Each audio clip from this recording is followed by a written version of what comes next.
এই প্রথমবার আমি বাসার সবার জন্য নিজ হাতে ইফতার বানালাম। আর আজকের ইফতারটা ছিল দই চিড়া। জীবনের প্রথমবারের মতো আমি দই চিড়া বানিয়েছি। বাহিরে খেতে গেলে এই দই চিড়ার দাম অনেক টাকা নেয় রেস্টুরেন্টে, কিন্তু তুমি যদি বাসায় বানিয়ে খেতে পারো তাহলে জিনিসটা অনেক বেশি ভালো হয়। খুব সহজে কিন্তু দই চিড়া আপনি বাসায় বানিয়ে ফেলতে পারবেন। প্রথমে আমি এখানে কিছু চিড়া নিয়েছি আর চিড়াগুলো আমি ভিজিয়ে রাখলাম অনেকক্ষণ। আমি তো এখানে অনেকটা চিড়া নিয়ে ফেলেছি, বাট এতটা চিড়া কিন্তু নেওয়া যাবে না, মানুষ যেহেতু আমরা 3 জন। আর আজকে আমি অনেকগুলো ফ্রুটস অ্যাড করব, তার মধ্যে খেজুর, কলা আর আনার। তো প্রথমে খেজুরগুলো আমি ভালোভাবে ধুয়ে কেটে নিলাম। খেজুরগুলো যদি কুচি কুচি করে কেটে নেওয়া যায় তাহলে মনে হয় অনেক বেশি ভালো আসবে।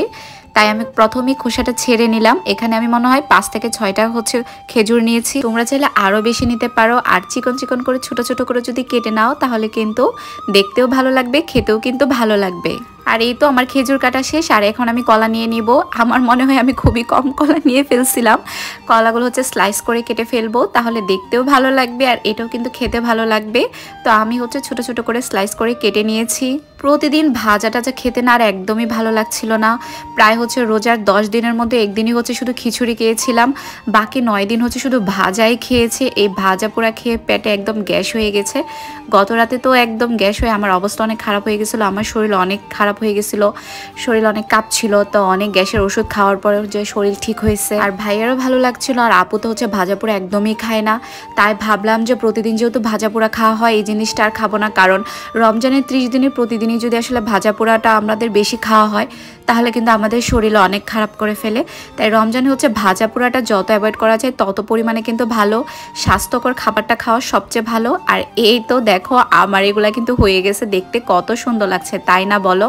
আমি এখানে আনারটা নিয়েছি জাস্ট এটাকে কালারফুল করার জন্য, দেখতে আরো বেশি ভালো লাগবে আর খেতেও ভালো লাগবে। 15 মিনিট আগে আমি চিড়াগুলো একটু ভিজিয়ে রেখেছি। আর চিড়াগুলো যদি তুমি 10 মিনিট আগে ভিজিয়ে রাখো তাহলে মনে হয় আরো বেশি ভালো হয়।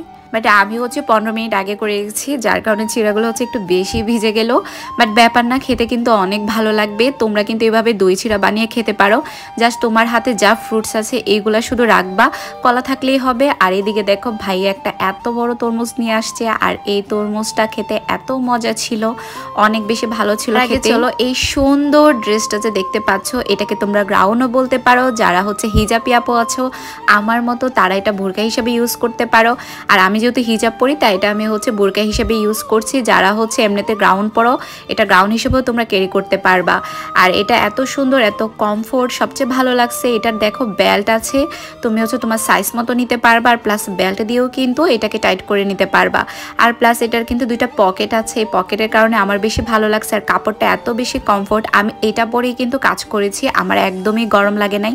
আর এটা পরে অনায়াসে কিন্তু আমি বাইরে ইজিলি বের হয়ে যেতে পারবো। আর এটা তোমরা পাবা স্বপ্না ফ্যাশন ওয়ার্ল্ড থেকে। আর এই পেজে ঢুকলে তোমরা অনেক কালেকশন পাবা। আর এই তো দেখো এখন আমি দই দিয়ে দিচ্ছি। এই দই চিড়ার মেইন উপকরণটা কিন্তু দই। তুমি বাহির থেকে জাস্ট দই কিনে নিয়ে আসবা। ভাইয়া এত বড় একটা দইয়ের পুরা কি বলে এটাকে, যে পুরা বক্সে যেটা বলো ওইটাকে নিয়ে চলে আসছে।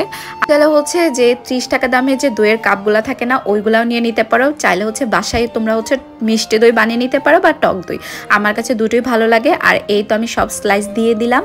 আর এইখানে জাস্ট এগুলো ইউজ করতেছি আনারগুলো একটু কালারফুল হওয়ার জন্য। দেখো দেখতে কত সুন্দর লাগছে না।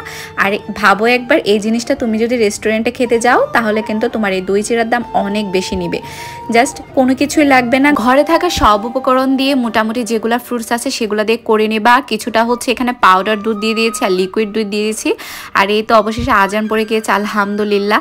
আর তরমুজটা খেতে অনেক ভালো ছিল, মিষ্টি ছিল। আর দই চিড়াটা খাওয়ার পর তো মনে হলো বাহ, এটা এত মজা হয়েছে, রেস্টুরেন্টের স্বাদকেও কিন্তু হার মানাবে, আমি গ্যারান্টি দিয়ে বলতে পারি।